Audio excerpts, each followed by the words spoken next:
So you have excellent motion throughout your hips. You've got, you know, excellent straight leg raising above 90 degrees, and if we do a scour test, you have excellent mobility on both sides. Okay.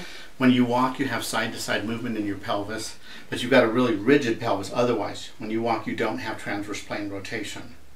And you walk slowly. It's so surprising. You're 47, very athletic looking, and you walk slowly and rigidly.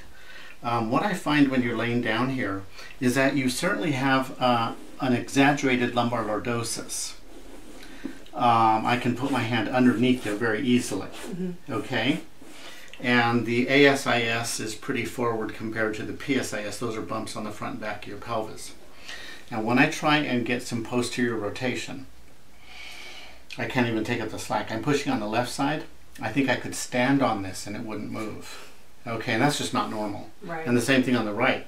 I'm pushing with a lot of force through the right pelvis and I'm getting no movement at all. Right. Okay, so I think that that's important for function. You need to have that normative mobility, that normative give, right, which you don't have. Go ahead and line your stomach. Now what's surprising is that you actually have a little bit of inferior glide mobility. I can see your heel bob up and down. I would expect that this would be rather tight. So that's a surprising paradoxical finding that we'll just make note of. Okay? You certainly have free upward mobility, and that's present on both sides. And if I get on the sit bone on the ischium and I try and spring it forward, there's no give. I can't take up the slack in that structure. The movement is already taken up. Right. So I can't get any movement pushing on the sit bones. Sacrum, the appearance is forward bent a little more than most, but that's just how it looks. More important than how it looks is how does it function? Can I make it move forward any more? And the answer is no, I can't. I'm trying to spring it forward and there's no give. And then I come on to L5, and L5 seems like it's at its end range of compression, end range of forward glide and extension. And then I come up to 4. 4 is very rigid. Okay, it's unusual for me to see someone that doesn't have movement at L4. And we come to L3. L3 is very rigid. And these are approximate. I could be off by a segment or so, right, you know. But L2, extremely rigid. Come up to L1. The whole lumbar spine is very, very rigid.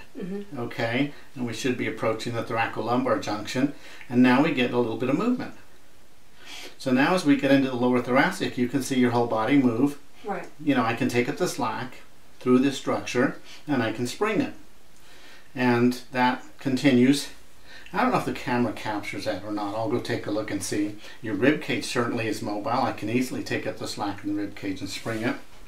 So the other thing is that the sacrum does not glide inferiorly towards your heels, towards your feet, and the sacrum does not backward bend.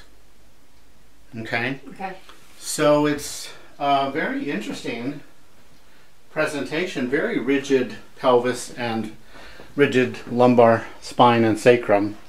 And it looks like our filming was good, that we did capture some of that. I think some of the thoracic springing we did came through, but I'll just move the camera a little bit just to make sure. So in the thoracic spine, I can push and get some movement. And we take it to an end point, and then I can spring it and impart additional movement, in which it springs and then recoils. So this is incredibly rigid down here, incredibly rigid pelvis. And it's described in my book, and it's called Forward Bent Sacrum. Okay. It's called Bilateral Anterior Ilium.